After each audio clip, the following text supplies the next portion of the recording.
All right, so here we are again with my good friend Jeven Dovey. I think this is your third time on the show. Three, and I finally get video. The last two times we've done audio only. That's true. That's true. This podcast started as a video channel, and then we decided to go audio only, and now here we are again with this new YouTube channel, looking flippy fresh. Got a little bit of what were you saying, Edward Snowden look going on? Yeah, there? I mean, you're not going to know where I'm at. I'm just in this gray room here.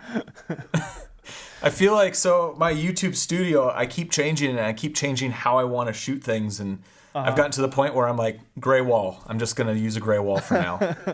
You know, as I said in the last episode, Jeven and I have a really solid friendship relationship, accountability kind of call thing. That's kind of what we talked about in our previous episode. And I was like, Jeven, can I have you on? Because you have been doing some incredible stuff. We've been talking about this personally, but I'm excited to see it happen. A lot of people might know Jeven as a filmmaking gear educator, tutorial guy, but you're doing this incredible new niche in the, what's it called? Overlanding. And you've told some incredible stories already. And yeah, I mean, I want to talk about it, the process of essentially switching niches. In a way. I mean, I feel like I'm switching niches kind of, because my focus is still helping online content creators make better videos, but I'm doing it from this kind of adventure filmmaking standpoint. And so what I want to do moving into 2021, or what I wanted to do moving into 2021, was actually make more adventure films. And so Overland is just something that I've always been interested in. Like, I enjoy I bought a Jeep Gladiator last year to do these overlanding trips, and as that warms up, hopefully go with my family and go do camping trips and things like that. But it's just right now, with the way things are in the world, it's an easily accessible thing for me to go shoot films on. Yeah. So I've done a couple overlanding videos and I've kind of been playing around in that community, but I'm still like making content for content creators. And so my kind of strategy, or what I've been doing, is make an adventure film, but then talk about how I made that film and make other kinds of videos around those adventure films.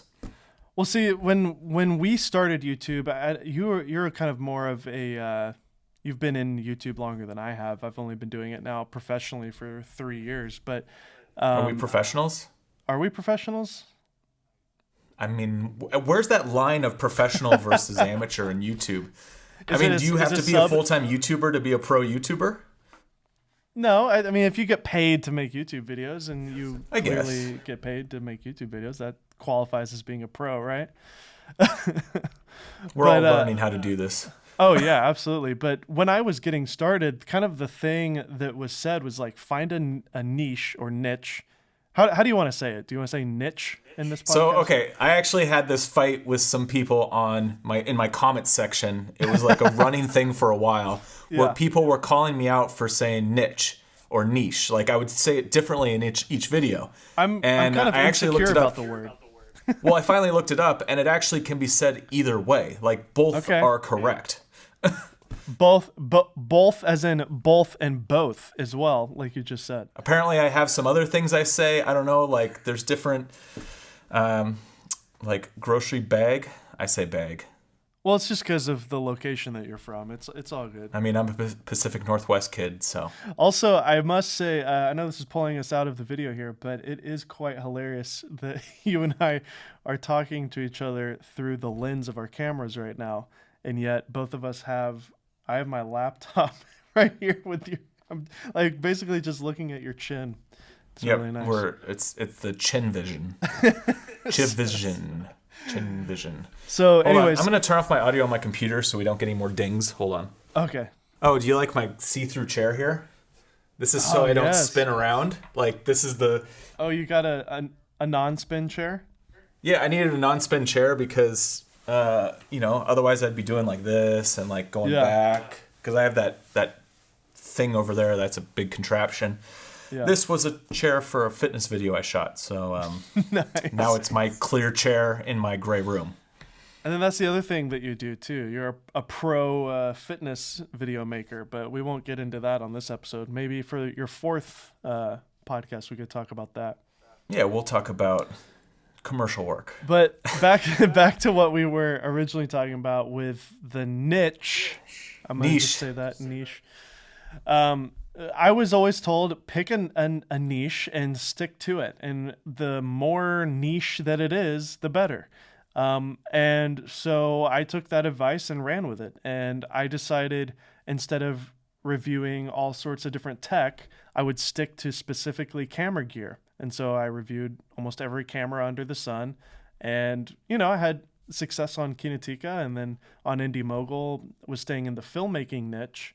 Um, and same for you, right? Like you were kind of in originally the travel vlog space, but then transitioned to more of the gear thing.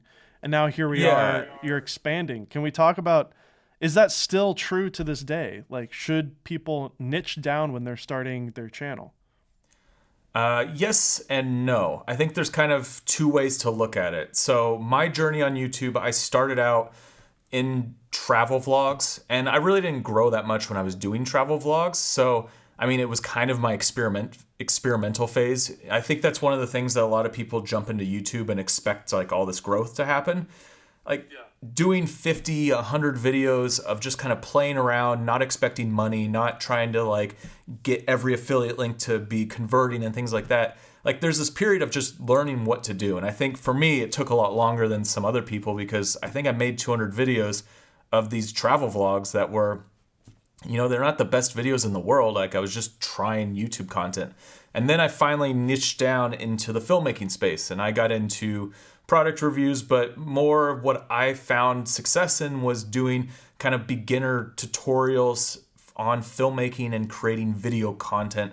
And then, reviews also wrap up into that. So my thoughts nowadays when it comes to building a YouTube channel is that it is important to niche down kind of at the beginning. So when you're a new creator, when you have a smaller channel, it is important to really focus in on one topic and really become known for that. And then as you grow, you expand out from doing just that one thing.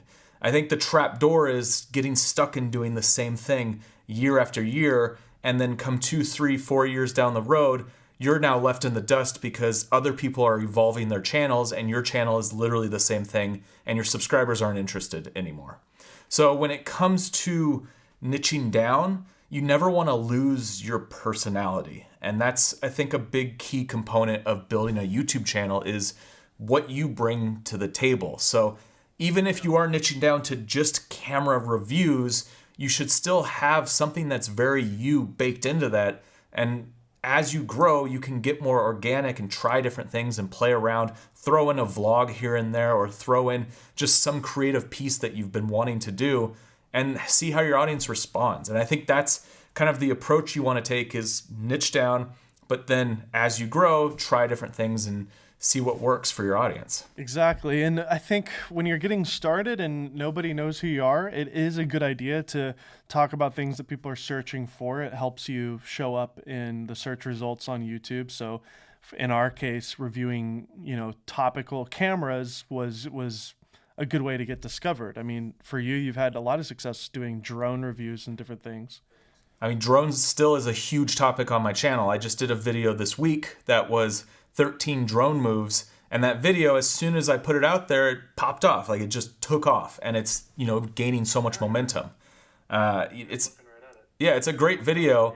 But it's crazy. Like I'll put, the video that Dave was mentioning earlier on, these overlanding videos, I'll take a week, 2 weeks to make these videos and they won't get a ton of attention yet. This drone video, which is just footage from one of these overland trips, I took 2 hours to make this video and it's like performing super well. But that's just understanding what my audience is and still making videos that I know my audience wants to see and then experimenting kind of in between.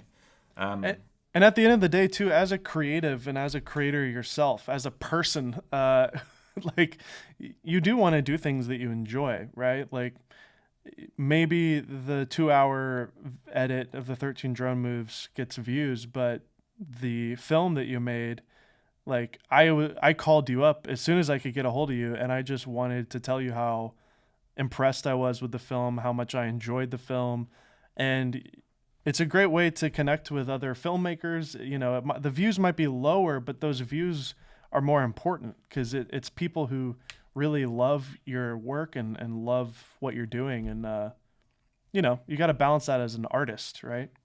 Yeah, I mean, you got to, on YouTube, you kind of have to play that game. It depends on what you're going to do on YouTube. If you want to be just a straight business and that's what you're doing, then yeah, there's a way to approach YouTube that's a very business mindset. But, you know, for this creator space that we're in where, you know, we want to create films and we want to be doing these other things, not just making reviews or tutorials or whatever your thing is, you know, that's when you got to kind of break out and be creative. And I think the cool thing on YouTube is that, you know, as we get deeper into this YouTube space of like creators building channels and these story driven content, you're going to see more and more people turning to YouTube for their entertainment and less to TV.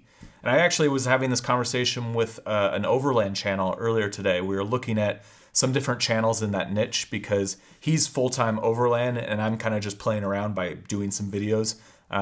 Is this your buddy who you went out with? Yeah, he's actually on the last trip with me. We worked together. It was a cool partnership because he comes from the overlanding community, so he's knowledgeable in how this all works, and I have no idea what I'm doing. So he was able to help me technically with the overland side of it, and then I was able to focus more on creating, you know, an interesting story out of the trip. And then we teamed up and we shot together. So he's a great shooter as well. And so we were able to get some really cool looking footage. But yeah, I mean, he's like, if you're looking for an overland channel, he's a great channel to look at. Justin McBride, right? Justin B. McBride. Yeah, I got it pulled up here. Definitely go check it out if you're interested. So with that being said, what are some kind of tactics that you think people should start to implement? Say they're in a similar position that you were in previously, where maybe you're doing reviews or just kind of you're stuck in kind of a rut in terms of your content. What are some of the things that got you to a place to where you found like, hey, this overlanding thing might work for me? What are some ways to kind of explore that and to start slowly, you know, folding that into your content? So I think kind of a good strategy that I've been playing around with is like 1 for me, 3 for you. So like making one fun video for myself and then creating a few videos, you know, in between that are more geared towards what my audience is looking for and the stuff that I know will do well. So doing a review or a tutorial or a breakdown, but like having this pace of, you know, every once in a while, maybe it's once a month, maybe it's once every other month, just doing one of these films or videos that you actually care about. And don't care about the views, don't care about if people are going to watch it. You're going to find that core audience of your followers that actually will watch the things that you care about, not just information. Yeah. I think one of the biggest pitfalls when it comes to being an education channel or a review channel or something to that nature is you get stuck in people just wanting information, or they just want your opinion on if somebody should buy this product, and they don't actually care about the person behind the camera and what you're actually doing and like how you feel and how you think when you're making your content. There's a great book called Superfans by Pat Flynn, which I highly told you suggest about you read. Because we interviewed Pat on this podcast, and then I told you the next day, I was like, dude, you got to buy this book. Well, now I'm telling all of you, you need to buy this book and you need to read it because it has a lot of insight into growing a audience that actually cares about what you care about. And once you can find that core audience, then those people are going to be with you for the ride, for the journey. They're going to come along and join and watch the films that you like to make, or the vlogs or the artsy films. Like, they don't care about just getting a review of whatever camera you're shooting on. I think if you go on YouTube and you watch, you know, if you watch my interview with Hayden Hillier-Smith, if you watch interviews with Mr. Beast, you got to remember they're in a different niche altogether. Like, Hayden is editing only entertainment. Logan is an entertainer. And I just listened to Marquez Brownlee did a podcast interview with Mr. Beast. Have you listened to that one yet, Jeven? I have not listened to that one yet. Go listen to it when you get a chance, because it's really great to hear Marquez interview Jimmy, because he asked some questions that actually relates to us as reviewers. Like, basically asking Mr. Beast, like, if you were me as a reviewer, like, how can I make like entertaining content in that? And Jimmy actually says like there is some kind of rules applied to us that's different than just purely like uh entertainment that is just, I bought 5,000 cameras and gave them away. Like, people are coming to us for value. They are searching for, Canon C70 review. Like, that in the title shows up in search, and it's important to include those boring words in your title because we are filling that kind of need for people. So it's kind of hard to like listen to Hayden and Jimmy and just take their advice. At least this is what I'm finding, because on Indie Mogul, I was experimenting with this idea of like just pushing for entertainment. And I kept hitting a wall where it seemed like people were pissed off that I wasn't giving them any value. I was just being funny. And so there is this line of like, you do have to provide value. Yeah, and value is going to change depending on the kind of content that you're creating or what your channel is. Because a review channel, the value is, is this piece of gear or this thing that I'm reviewing, like, how is the viewer consuming this, and are they getting a honest purchasing decision from watching your review? Whereas a tutorial, they're coming to learn something. They're not coming to look at fancy B-roll. They're coming to actually get something out of that video. I think a lot of times that word, value is thrown around. Like, you need to provide value in your videos, and people don't really define what it is in that like YouTube education space. They just say, give value, give value. So one thing I've been trying to do is figure out what exactly the value is for the people that are watching my videos and focus more on that and not be caring so much about all the visuals and everything being perfect, because I don't need to have a 2-minute intro of B-roll on a camera. Like, people are coming to actually see what this camera's about and get some thoughts on it. And, I've built a following who understands what I'm going to bring to the table. So that's why people will watch my review over someone else's. And that just comes with time and, putting in the work and putting in the content so that you do have this core and this kind of fan base. And that 13 drone moves to fly like a pro with DJI Mini video that we just referenced of the time of this recording, you posted about a week ago. It's performing really well on your channel, over 50,000 views. And you do have some good B-roll, obviously, because it's stuff that you shot for the film, but it's really all about what you're saying. And I've noticed that to be true. Like you said, like, you could spend all this time on this fancy B-roll, this slick B-roll, but if the meat of your video, the talking head bit, if there's no value there and you're just kind of rambling on, people won't watch it. And you have 13 solid tips here. And one of the tactics I remember telling you I liked that you did here when I watched it is you just got straight into it. Like, there's no big intro video. It's literally like you click the video and then you just start talking about the first point of the 13 drone moves. And is that a new tactic for you to kind of just get straight to the content and not worry about this big intro of like, hi, I'm Jeven Dovey and I'm a filmmaker and here's my cool slick intro? Whoosh, whoosh, whoosh. Yeah.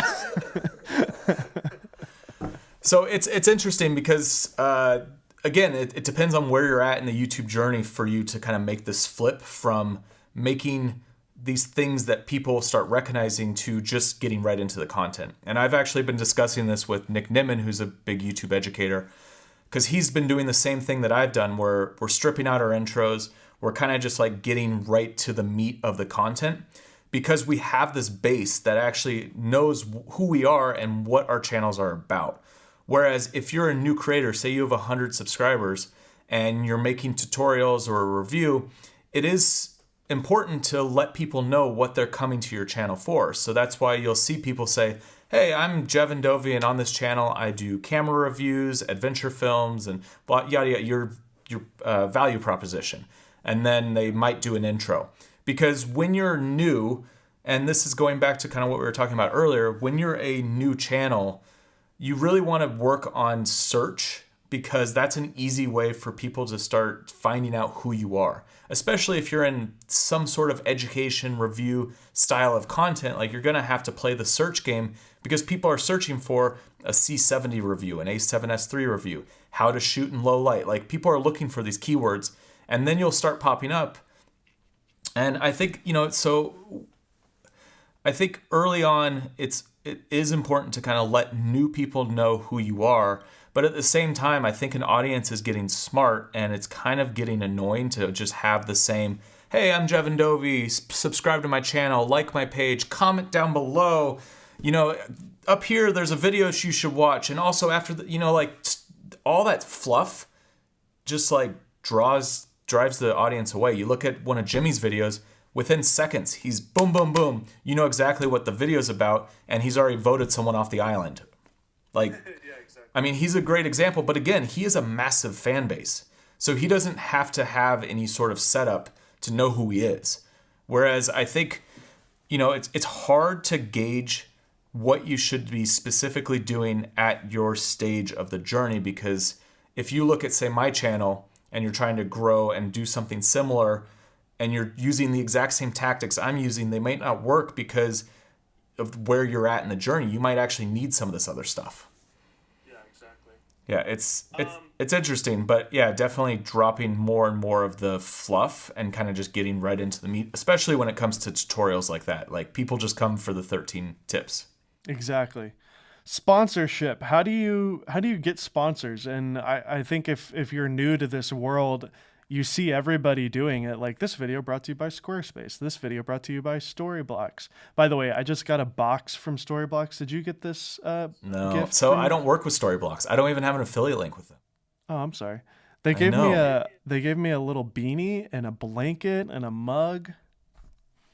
Cool. I got one of those from DJI for Christmas. I got a Did notebook. they give you DJI gave you the notebook and that really weird anime magnet? Did you see that? Yeah, I didn't really understand everything that was in that box, and I got a mug. They love the coffee mugs. They assume everyone drinks coffee in this community.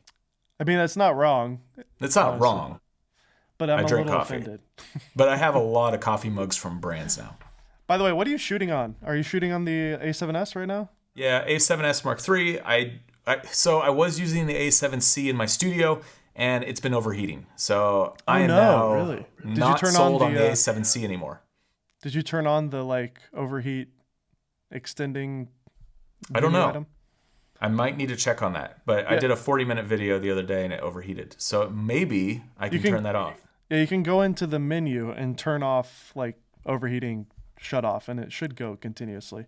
There's a menu in there because it can get hot to the touch, and so they do that so that your hand doesn't burn. But if it's on a tripod, it doesn't matter. Don't mind me. I'm just gonna be setting up my settings here. I'm shooting on the C70, and I am just truly I feel like I've turned to the dark side a little bit because Canon is totally the golden child of cinema cameras. And it's overpriced, but man, is it a solid little workhorse. I'm really loving it. I think you kind of have to choose between companies now. You kind of have to pick your poison. Aha, you're right. I had the temperature not set right. I did this. Well, that sucks. I'd be shooting on the C70 right now. Or sorry. Yeah, I'd be shooting on this A7C right now if I didn't have that menu swapped.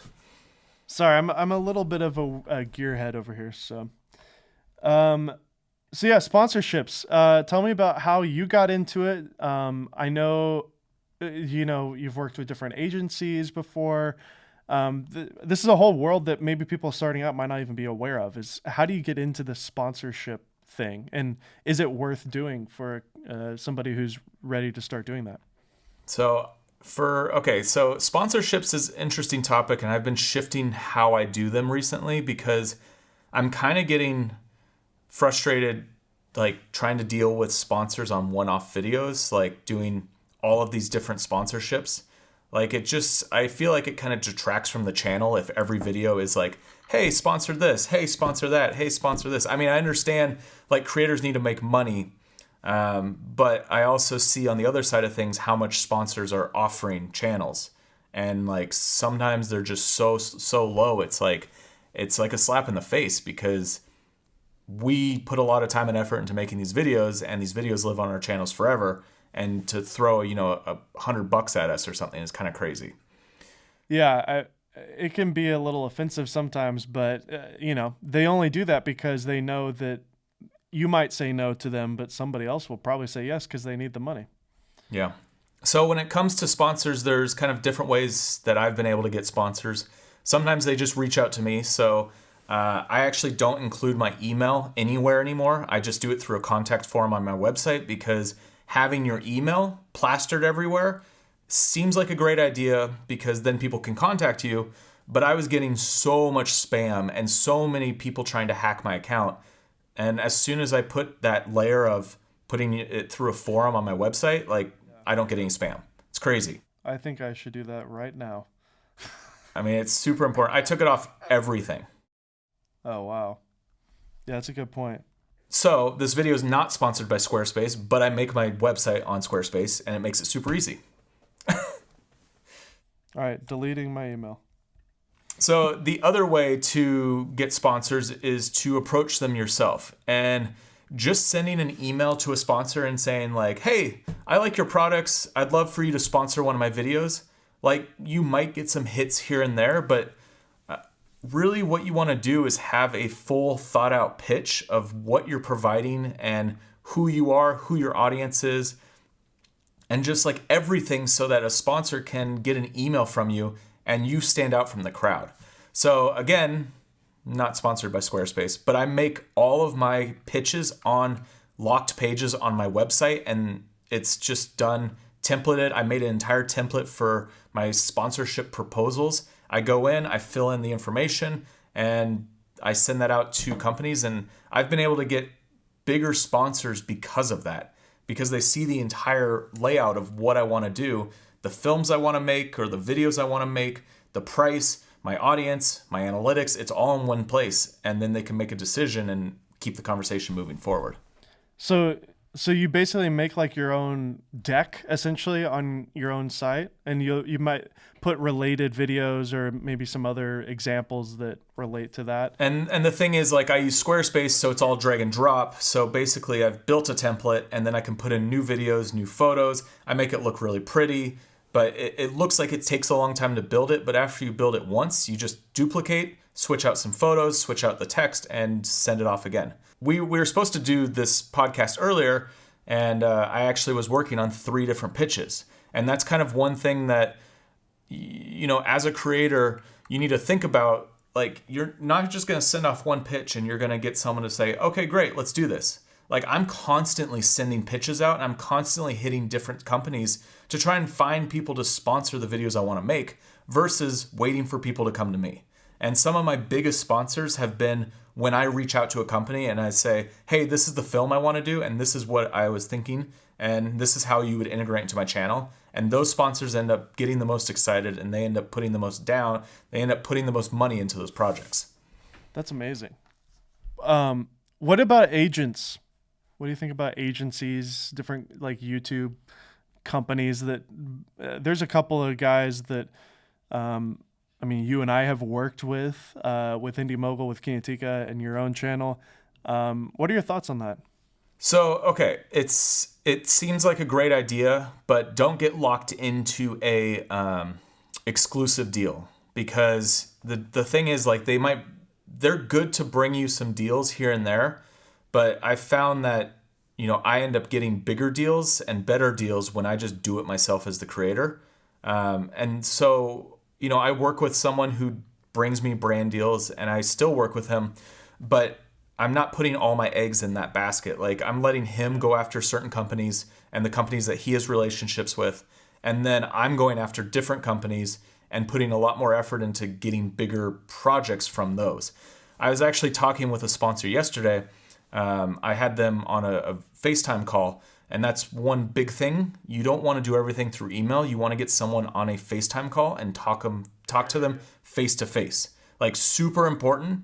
Because I was talking to this brand, and they work with a bunch of creators. Like, it's not a small brand. They have a bunch of creators that they sponsor. And they were saying like, you're the first person that's jumped on the call and actually like done this in person. They're saying everyone's been so impersonal. And on top of that, they said that they've been dealing with all these agencies. There's a few big ones out there that I'm sure people have heard of. And then there's all these other smaller ones, but they said they've been dealing with them and they take so long to get back to them that the company doesn't want to work with agents anymore. They want to work with individuals because it's just a pain in the butt. That's actually a really good point, and you're hearing it here on the Golden Hour podcast that these companies are burnt out from these agencies. So if you're a smaller creator, just go after it. Don't think that you have to have a certain like sub count. I know for me personally, once I did hit that kind of 50,000 subscriber point, and it might be 100,000 these days, things keep going up, but once you do reach a certain threshold, it does seem to give some sort of sense of legitimacy to companies to want to work with you. But honestly, even if you're smaller, don't hesitate to just go after it. And like Jeven said, like you're going to be pitching 6-10 different people a week, and all you need is one person a month to pay you $1,000 a month to do, an ad read, and there you go. Boom, you just made some serious money, and you did it yourself, and you don't have to pay an agent anything. I've worked with agents, and the most I've had to pay out was, I think, 15% of what the brand deal was, which isn't terrible, but some of these agencies take 20-30% of the money, and often too, like you're kind of a lower priority, because what the strategy is for these agencies is they'll bundle together a bunch of similar creators. So actually Jeven and I were part of the same agency group. So like, Squarespace would pay, say, $100,000 a month for sponsorships in the camera niche. Well, Peter McKinnon, Kai W., Jared Polin, Gerald Undone, Jeven Dovey, Dave Mays, we're all in that same bucket. And of course, Kai W and Peter McKinnon are going to get a bigger cut because they're a bigger creator. So when it comes down to, to me and Jeven, and Jeven was making more than me, I'm sure, as well. But like, you're not getting the full amount that you probably could get if you were to just go after and do it yourself. But then now you're having to do administrative work. And I personally hate doing emails and stuff, but I love the idea of doing FaceTime or Zoom calls with the client. That's a really great way to connect with them. I think one of the hard things about being a creator is this aspect of wearing so many hats. And one thing that I've been doing for the last few months has been like streamlining everything so that I don't have to like tinker in all these different avenues. And I think that's super important because like, building out a pitch template made my life so much easier. So now if I want to go after a company, I put it in a pitch template, send it out. Like, boom, it's done. I don't have to think about it. And that's with everything that comes with building my YouTube channel and managing it. Everything is streamlined and everything is put through Notion. So I use Notion for everything, all my to-do lists. Everybody's talking about Notion. I got to get into Notion. You need to get in Notion. I haven't done any videos on it yet, but I've basically built like this crazy database where I go in, I have my to-do list, I have all my video ideas. You click on a video idea, it has all of my templates that I need, everything, all the links that I need. Like it's all in one place, and it's in a way where I've built it in a way where I'm not having to do things that take time. Like what I want to focus on is I want to make films. Like my passion is to make like these adventure films. Like I really enjoy making them. And the more administrative work that I'm doing to try and like keep my channel going and get sponsors and, get all of this and make everything kind of keep moving forward, it really bogs you down. And I got stuck in that hole where I just like had so much going on that I've basically said no to most things now. And it's getting to that point where I'm like, no, I'm just not going to take on anything unless I specifically know I can do this on this day, and I'm going to set it in stone. But otherwise, I'm not taking on a bunch of different things. So like, I'm not going to just have this laundry list of things that I have to do anymore, because that takes me away from making the projects I want to make. So I was just, I check my email like once a week, to be honest, because I hate email so much. And I was doing my weekly email check, and a family friend of mine sent me an email. Like, it's a girl that I grew up with, and her mom and my mom are best friends, and we're just friends with this family member, or a friend of the family. And she was just like, hey, I was just getting into YouTube, looking up like YouTube education stuff, and sure enough, your face pops up on this video called YouTuber Mistakes on some guy named Jeven Dovey's video. And I can't tell you how many people have texted me or like tweeted me and said, oh, I saw you on Jeven's video. What is it? YouTuber Mistakes. Just that if you just video, type in YouTuber Mistakes, you probably will pop up. Yep, there it is. I mean, there it is. So my face is in the thumbnail, and we got old Gerald Undone with long hair in there. We got old Josh Yo, Donna Did It, Sydney Diongzin, a great little crew of guys. But there's something about that thumbnail. The thumbnail is actually really solid, and I love how you actually included all of our faces somehow. And then, the topic is great. Mistakes new YouTubers make and 15 tips to avoid them. And now, like, you are not the only person that's done this. It's you kind of started a trend. Like, I've seen other people do it, but I think that video is probably the most successful one. It has over 1.3 Just type in million YouTuber views. Mistakes and take out my name and see what pops up, because that's YouTuber Mistakes. You know what? I'm going to go into a private window and see if it's actually true. Okay. So this is little YouTuber hack. Put things in private window and search, and you'll see what is ranking at the top. So when you're doing a search-based strategy, you want to see what ranks, and you want to get up there. Your boy Nick Nimmin is on top. But yeah, you're right there. You know what's funny? Click that Nick Nimmin one. That's a collab I did with him. Oh, no way. Well, I'm not logged into Premium, so I'm sitting here watching an ad. Yeah, that's a collab me and Nick did. Gosh. Okay, so you're on top. You're on the top two. And then also sidebar, there you are as well.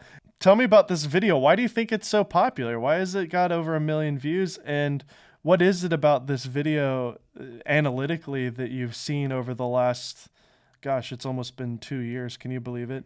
It's crazy. Well, yeah, this video just really that was in your off. old podcasting studio. Yeah, where am I? Yeah, here we are. I was wearing my Sesame Street shirt. Yeah. I'm such a dork. You really pulled out all the stops for that one. That's such a Dave thing to do. It's wrinkled, All these guys, because that video was so like it kind of felt like a throwaway video in a way. Like, I just sent out messages to a bunch of creators, and I was like, hey, I want to make this video. I want to do, the mistakes YouTubers make. This actually wasn't a trend that was like huge yet in this niche, and like the YouTube education niche. And, a lot of comments in there I get are like, hey, why'd you just get like a group of guys together to make this video?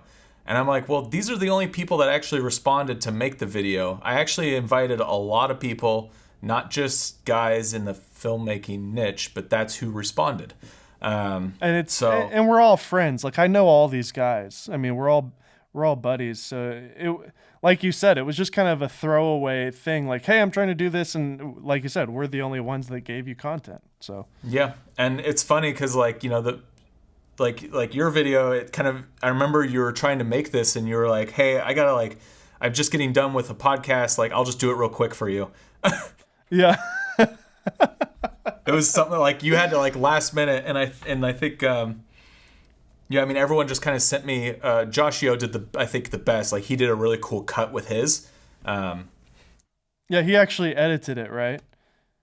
Like he did like a creative edit with his, and it came out really nice for his section. He gave you a full Josh Yo edit. But I don't know. I think the reason it popped off is because of timing. So this was a topic that does well in a lot of other niches. So biggest mistakes of X. Those videos perform well. Like, that's just a thing. People kind of want to figure out what the mistakes are in something and then make sure they don't make them. So I actually borrowed this idea from a video I did previously, which was the biggest drone mistakes. And that video does very well on my channel. And so I was like, oh, biggest mistakes in the drone community. That video did well. I'm going to do biggest mistakes YouTubers make. So I just kind of changed the theme or what we were talking about. And, it I don't remember if it took off right away, but what happened is that video specifically has a high audience view duration. I'd have to look at what it is, but it's over 10 minutes. The video itself is 18 minutes? Yeah, it's over 18 minutes. So it's a long video. It gets a long average view duration. And those signals, when you have a video that has a long average view duration, and this video is also getting a high click-through rate, those two things together basically push it in suggested. So this video is 100% getting pushed in suggested. It pops up in search, but the majority of the views are coming from suggested. Well, like I said, like my family friend, she's literally just researching how to start a YouTube channel. And if you like, I'm in the stupid video and I'm like watching some YouTube, like I might watch vidIQ or video influencers or Think Media for like a quick like tip, and then there it is on my sidebar. It's like, YouTube, I've watched this already and I'm in it. Like it keeps suggesting it like crazy. Like that one video gets suggested like all over. Yeah. So, but in comparison, you look up my video How to Vlog, which is performing above. Well. It's performing above Peter McKinnon. It's performing above Casey Neistat. Oh, that's top, dude. That's number one for How to Vlog. That video is almost 100% getting views in search. So like no suggested, no browse, like two completely different ways of getting views, but both of those videos are doing well. And this is why like you don't want to have just one strategy for your channel, because your video can pop off in different ways. Like the drone, the 13 drone moves, that's performing well in browse, but it hasn't hit suggested yet, and it's not getting any views from search. Also, I think this proves too that like doing something like How to Vlog or YouTuber Mistakes, you wanna think about titles and concepts that do have longevity. That like I can watch the How to Vlog beginner's guide video and still get value today, even though you posted it 3 years ago. Now, vlogging as a topic in general isn't as popular as it was 3 years ago, but it doesn't matter. Like at this point, that video has really just like hooked into the algorithm. You have so many hooks that it's attached itself to, that anytime somebody's looking for something anywhere close to this like demographic, it's going to suggest it.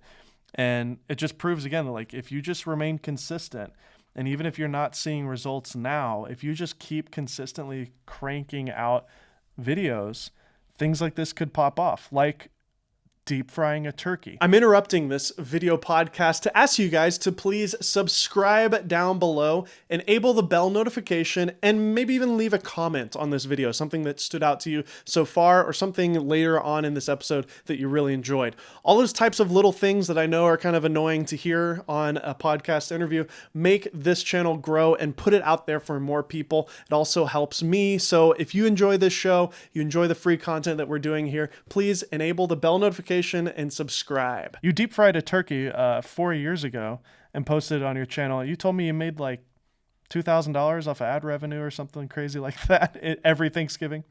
So that's a funny story. If you look it up on my channel, it's how to deep fry a turkey. And this was back when I was in my vlogging days, when I didn't really have a strategy for YouTube. So I was kind of just throwing videos on my channel and making videos. And my wife's father deep fries turkeys every year. So we were like, hey, let's do a tutorial on how to deep fry a turkey. And there he is, deep frying a turkey.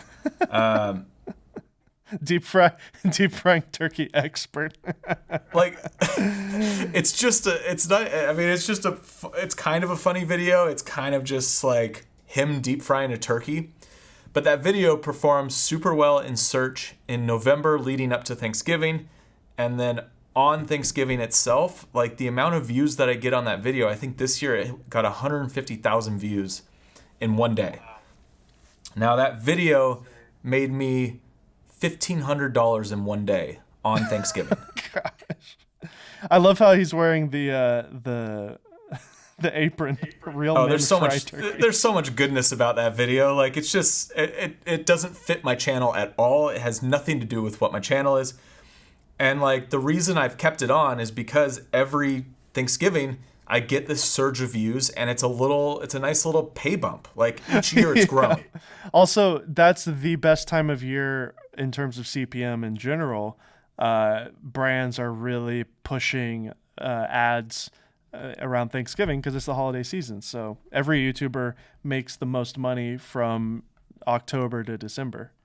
It's just one of those weird videos that seems to work well. And if you type how to deep fry turkey in the YouTube in search, I think it's like number 2 or something. So again, it's one of those videos that is getting a lot of traffic from search. But what's interesting is the number 1 video is from a channel called Art of Manliness. That video pushes a ton of traffic into my video. So I think people are watching multiple videos on how to deep fry a turkey so they can perfect their turkey on Thanksgiving. I'm in the private tab, and you're right. Yeah, it's number 2. But the amount of views that I get on Thanksgiving makes me realize how many people procrastinate to learn how to deep fry a turkey till the day they need to do it. They're doing it the day of. Wow. I'm sure you're right. people, it's interesting, like throughout November, like I get views and then it just spikes. So I'm sure people are just rewatching it, which is something to think about when it comes to your content.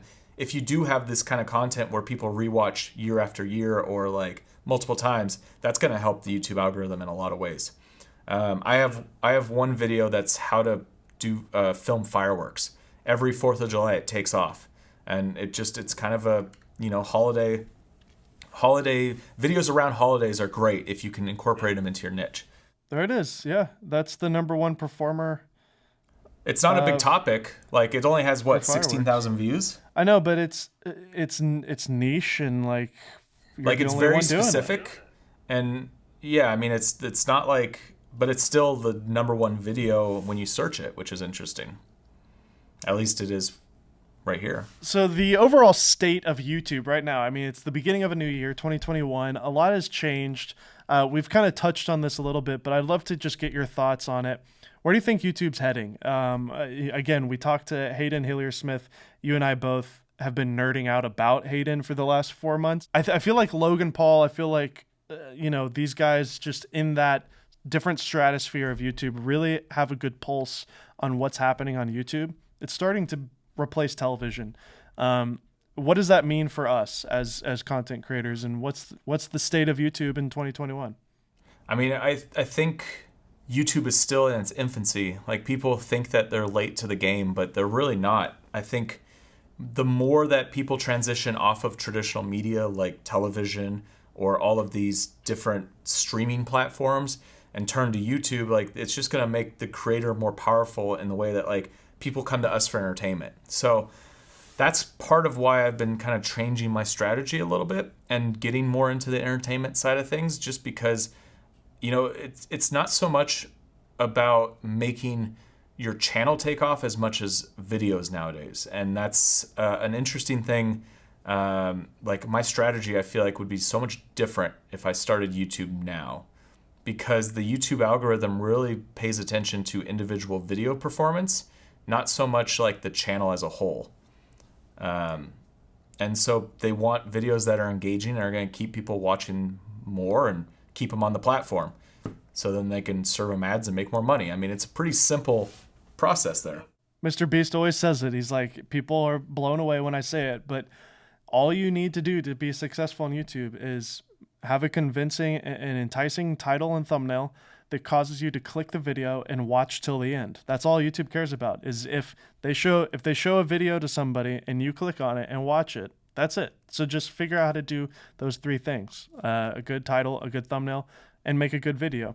And another metric that I keep hearing him say over and over again that I'm trying to remind myself is that another kind of metric that YouTube can't track, but it's just a human nature thing, is if somebody watched your previous video and they had a good experience watching that video, they'll be more enticed to click your next video. In a sense, that is its own form of clickbait. By having a film or a video that's just so satisfying to watch, like our friend Josh Yo, I feel like almost every video that he's made has been so satisfying to watch because they're so masterfully edited and put together that even if his title and thumbnail isn't that great, I'm going to watch it because I know Josh is so good. Yeah, like we watch for his artistic side and what he brings to the table. Like he's a very good creator. Like he's got a lot of really good talent. And it's kind of like, Gerald Undone, like what to expect out of a camera review or a product review when he does it. And he's kind of like destroyed the market when it comes to reviews because everyone goes to him first. I mean, it's funny, but like if a camera comes out, I'm always like, all right, let's see what Gerald has to say about it. And then I'll go see other reviewers after that.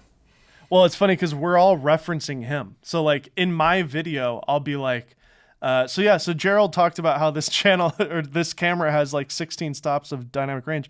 It was actually a really great idea for him to find that niche. Not only do brands love working with him because they know that he'll do such a good job, a very thorough job reviewing the product, but it's also sort of helping that you and I are right here talking about him, essentially promoting his channel as we're kind of gushing over how good he is, right? Well, it's interesting because, that's the thing. Like the market is so big in terms of like you are a person, you're an individual. And so like, yeah, camera reviews, a lot of people are doing it, but Gerald has his specific method and people know what to expect when they go to his channel. And so having that kind of sense of like who you are and what you're going to make and how you're going to approach it is going to resonate with an audience. And that's how people are going to see you. And so, I mean, this is like a big part of why I've kind of shifted my strategy to what I'm doing is because I want to make these adventure films and I want when people come to my channel, they kind of get a sense of what they're going to find. Like it's going to be potentially product reviews and tutorials. Like I'm still going to do those. But what I'm going to be talking about is the footage that I've gotten when I've shot these adventure films. And I think that's kind of like I've always wanted to do that. I've always tried to tie in this adventure kind of mindset. And this year I'm kind of like, you know what? I'm just going to go all in. I'm not going to care. Yeah. I'm just going to do it. And so I've been like working really hard to... What's that? Yeah. I'm sorry I cut you off, but I was just saying I feel like the upside is going to be really great. And who knows what could happen? I mean, brands are going to just love this type of stuff. Well, it's interesting. I was talking with a brand and I was kind of explaining, what my goal is with my channel this year and kind of how I'm approaching it. And they're like, man, they're kind of blown away. They're like, I haven't really seen someone approach this niche in this way. And they're like, okay, I see exactly what you're doing and I see how you can fit into like what we're doing. And having a brand like say that when we're sitting there having a call is huge. Like that shows that like, they can see what I'm doing and they want to be a part of that. And by the way, I love how you're saying that because here we are now. You've done 2 of these, I guess 3 of these overland films, but you've done kind of like 4 stories now, right? You did the how I found the cow that made my burger. Yeah, what were you gonna say? I was gonna say I've actually done a lot more than the few recent ones. Like I've always kind of done some of these climbing films here and there. I just haven't really put as much attention to doing it. But like, yeah, I mean, it's something that I've kind of done once in a while on my channel. And then it's, the last few I've put a lot more effort into making them more what I want to watch. And so like the last one I just released, which is the newest Overland, like building out that film was building out a film. It's a 30-minute video, but like I spent a whole day just figuring out story structure and planning out all of the scenes in a way where it tells a convincing story that is more engaging than watching a vlog of me driving my vehicle through the desert. What I was getting to was that brands now have something to see. And because you went out and did it and you're not caring about the views, you're not caring about how it's going to really affect anything. It's just, this is something that you want to be doing in the future. You just went out, made it happen, and now you have something to show for it. It's different when you're sitting down with a brand and you're just kind of conceptualizing with them and they're like, I don't know. But like you said, because you've done it now, these brands, you're able to actually have a phone call with them and say, hey, pull up my channel. Check this out. See how I did a drone video with the footage that I shot. And by the way, the film is really epic and beautiful. And it's just going to make your brand look beautiful because it's attached to this film. Like they're able to see it. And so it's so important to just get off your butt and go make something, even if there's no like monetary reason or no views there. it's just a proof of concept. You're able to show your client that you know what you're talking about. And often I've found, no offense to people in this industry, but they may not have that creative mind that can kind of vision it. Like, you can share an idea with me and I can see it in my head. Whereas, people who work in a corporate job like that, maybe they're working for a brand, they might not have that ability. They need to kind of see it. And so it's important to be able to show and tell. Yep. Proof of concept is huge. And this is why I create a pitch deck for every person that I approach, every sponsor, because these videos are embedded in it. And, before I even get on the phone call, they've already seen all this and they get a sense of the brand. And I think one other thing that's super important is having a consistent brand and feel to everything you do. I mean, you look at the way I've changed my header and everything on my channel, like I'm pushing more into this adventure space. Before, it was a picture of me standing there and it said, learn filmmaking and YouTube. That tells a different story than, my Jeep driving through like an epic landscape. Like, that's a completely different story that I'm telling when somebody lands on my page. And this goes through the photos that I choose to put out there, the text that I use when I'm describing things, how I built my website. Like, I've been thinking through all of it to try and create this cohesive look on what people see when they come to my brand and get a sense of it. And the reason is, A, it builds better subscriber base, people that actually care because it's people who want to be a part of this. And B, it's going to help sponsors know what they're getting themselves involved in, and they're going to put money down to be involved. Exactly. I kind of want to end our conversation with something that I didn't tell you about, but I'm just curious to hear your thoughts. There's a new social media app out there. It's called Clubhouse. I'm sure everybody that's on Twitter has been spammed with this app. Have you used it? What are your thoughts on the app? Is it a fad? Is it something that you think is a need in the social media space to have a place to communicate to other people? Just to summarize it, basically, it's kind of like having a Zoom call with a few people that's audio only, with the ability to have, as many listeners as you want, but then you can kind of, whoever's moderating the chat can let people in to speak. I've found it to be really amazing. There's been some incredible clubhouses that I've seen of like really big YouTubers, really big educators, just kind of almost revealing all the secrets because they know that it's a private app. Like, you're not able to record the conversation and it's actually against the policy to record it. What are your thoughts on the app Clubhouse? Have you played around with it at all? Yeah, I mean, I've been jumping in different rooms and listening to different conversations, and there's definitely some people who are doing very well at organizing it in a way where you can jump into a room and you feel like you're going to be engaged with it. And then there's been other conversations I've jumped into and I'm like, this is just a bunch of people talking. So it's definitely hit or miss. I think it's a great tool to connect with your audience on a different level and be able to do like a podcast, but then have anyone jump into it and be able to be a part of it. And I think that's kind of the coolest thing, because podcasts are, it's a great way to connect with creators or, whoever you follow on a deeper level. But this just takes it a step further where you can now be engaged with those people and be led into a room and ask questions. I mean, I also see people wasting way too much time on it, like spending all their time listening to conversations. I think Yeah, I have seen a couple of YouTubers on there almost every day. I'm like, what are you doing, bro? Like, go back to work. I can't edit and do Clubhouse at the same time. As this becomes more incorporated into like our day-to-day social media, it's going to be a cool way to do these kind of conference style conversations that you would expect when you went to something like an NAB, but they can happen anytime. So I think it's going to be great when creators start setting up like specific time, like, hey, this Friday I'm going to do a Clubhouse on this topic, and then a lot of people will get involved and then there'll be good conversations. I think right now there's just like a lot of buzz around it, and so people are just throwing up rooms. But as soon as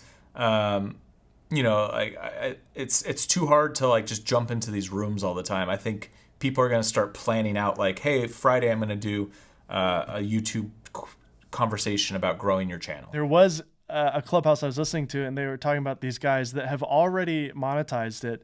They're working with sponsors, and what they're doing is like a trivia game. So they'll have trivia questions, and then this Clubhouse. So it's like pop culture trivia sponsored by Squarespace at 10 o'clock. And then everybody joins, and then the moderator chooses, 10 people at random, and the winner wins $100, and they email them a gift card. And like, it's a cool way to kind of monetize it already. And, it's an interesting concept, and your brain can start to think of ways to figure out how to, I think a game show type of thing is a good idea to have sponsors attached to that. And like you said, if it was, in my case here with this podcast, I could end the show out with like a Q&A with my guest or something, and it could be cool in that way. But I don't know. I don't know if it has longevity like a Twitter or Facebook or Instagram or YouTube. I think it's more in the Periscope, Meerkat kind of category, where it's cool now, but I don't see it being like a forever thing. But it's a nice tool to have, and I'm sure somebody's going to buy it out, and it'll just be part of Instagram before you know it. Well, I was going to say, I think it being a part of Twitter would be like the best way for that app to integrate into something we already use. I think Twitter's doing it, isn't it? Are they? It's called Spaces. Twitter Spaces. It's the exact same concept. I mean, it's interesting because on Twitter, we already have these conversations with other creators like our niche. So, being able to just like put everyone on a call real quick and like have that conversation going. I don't know. I don't know if it's going to have longevity. I know for me, I'm trying to like reduce the amount of social media that I'm a part of all the time. Like, I want to make my videos, do a little bit on Twitter, like hang out on Twitter a little bit, and like posts on Instagram once in a while. But I honestly want to like spend less time on social media. I'm with you. In that case, that's a great way to end it today. Thanks again, Jeven, for being on the Golden Hour podcast again for the third time. If you're not already following Jeven, what are you doing? Go over to YouTube and search how to film fireworks, and the first result is his channel. So make sure. Or you could type in how to deep fry a turkey. Or you could type in YouTuber mistakes or how to vlog. Jeez, he's such a mastermind. Or you could just search Jeven Dovey, of course. Thank you, Jeven, for joining us today and for this great conversation. Yeah, thanks for having me on. It was fun. It's good to do video.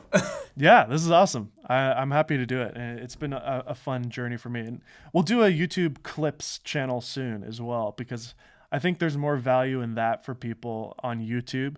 There are people who like to watch the whole hour-long conversation, but I think, breaking up some of the nice highlights that you gave me, those little nuggets, like that's going to do better on YouTube probably. So I'm curious to see how that'll do. I mean, that's the whole search-based strategy, right? Like individual nuggets of information that someone grabs on. Well, anyways, yeah, I'll talk to you tomorrow on the phone. Are you done with the podcast? Yeah, we're done.